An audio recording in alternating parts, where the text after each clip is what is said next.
ஹல்லேலூயா.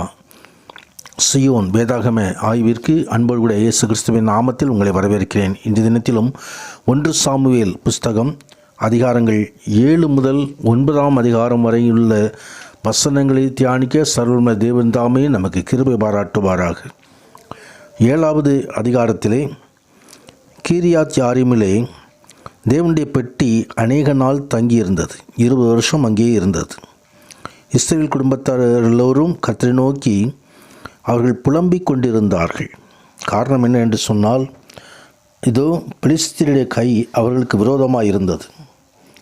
Samuel தீர்க்கதரிசியிடம் வந்து அவர்கள் இந்த காரியத்தை சொல்லுகிறதை நாம் இங்கே பார்க்கிறோம். தேவனுடைய மக்கள் தேவனுடைய பாதுகாப்பையும் மீட்பையும் அனுபவிக்க வேண்டுமானால் சகலவித விக்கிரக ஆராதனைகளையும் விலக்கிவிட்டு உலகத்தோடு ஒத்துப்போகும் வாழ்க்கையும் விட்டுவிட்டு அவர்கள் தங்கள் முழு இதயத்தோடு தேவனிடத்தில் திரும்ப வேண்டும் என்னும் வேதாகம காரியங்களை இங்கே சாமுவேல் மக்களுக்கு வலியுறுத்துவதை பார்க்கிறோம். தேவனை உண்மையாக பிரியப்படுத்த விரும்புகிறவர்கள் தேவனுடைய பாதுகாப்பையும் ஆசீர்வாதங்களையும் விடுதலையும் பெற்றுக்கொள்ளுவார்கள். நம்முடைய வாழ்க்கை முழுவதிலும் ஆவிக்குரிய போராட்டங்களில் நாம் வெற்றி பெறுவது நாம் தேவனிடத்தில் இடைவிடாமல் ஜெபம் பண்ணுவதை பொறுத்ததாகும். ஜெபம் நம்முடைய வாழ்வின் ஒவ்வொரு பகுதியிலும் தேவனை கொண்டு வந்து விடுகிறது. அதன் மூலமாக ஜெயத்தை கொண்டு வந்து விடுகிறது. ஜெபமே ஜெயமாகும். நமது வேலைகள், திட்டங்கள், குடும்பங்கள், பிரச்சனைகள், வெற்றிகள் போன்றவற்றில் தேவனை நாம் பற்றி பிடிக்க வேண்டும். தேவனை நாம் நமது வாழ்க்கையிலே முக்கிய மையமாக வைத்திருக்க வேண்டும். ஜெபிக்க தவறிவிட்டால் நமது வாழ்வில் சாத்தானின் தாக்குதலுக்கும் தோல்விகளுக்கும் பலவிதமான நெருக்கங்களுக்கும் அது ஏதுவாகிவிடும்.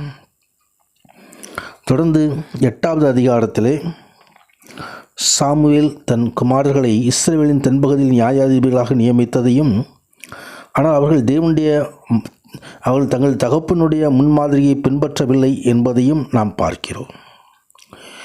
அது ஏலியின் குமாரர்களின் நடத்தைக்காக வேதாகமம் ஏலியை கண்டித்தது போலவே சாமுவேலை கண்டிக்கவில்லை. சாமுவேல் தன் குமாரர்களை ஆசாரியர்களாக இருக்க அனுமதிக்கவில்லை என்பதை இங்கே தெளிவாக நாம் புரிந்து கொள்கிறோம். தேவனுடைய பிள்ளைகளின் குமாரர்கள் தேவனுக்கு அடுத்த காரியங்களை தாங்களாகவே தெரிந்து கொள்ள வேண்டும் என்பதை இங்கு அவர்கள் நடத்தை காட்டிவிடுகிறது. ஆபிரகாமோடு செய்த உடன்படிக்கையில் அவருடைய வாக்குத்தத்தத்தில் ஒரு பகுதியாகவே ராஜாவின் நியமனம் இருக்கிறது. கர்த்தர் அவர்களுக்கு ராஜாவாய் இருந்தார்.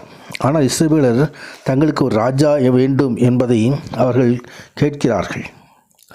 கர்த்தரே ராஜா என்பதை மறந்து விடுகிறார்கள். அவர் நியாயாதிபதிகளை வைத்திருந்தார். ஆனால் ராஜாவாக அவர் கூட இருந்தார். ஆனால் அவர்கள் ஆண்டவரை தள்ளி தங்களுக்கு வேறொரு ராஜா வேண்டும் என்று சொல்லி கேட்கிறதை குறித்தும் 9வது அதிகாரத்திலே சாமுவேல் சவுலை ராஜாவாக அபிஷேகம் பண்ணுகிறதை குறித்தும் பார்க்கிறோம்.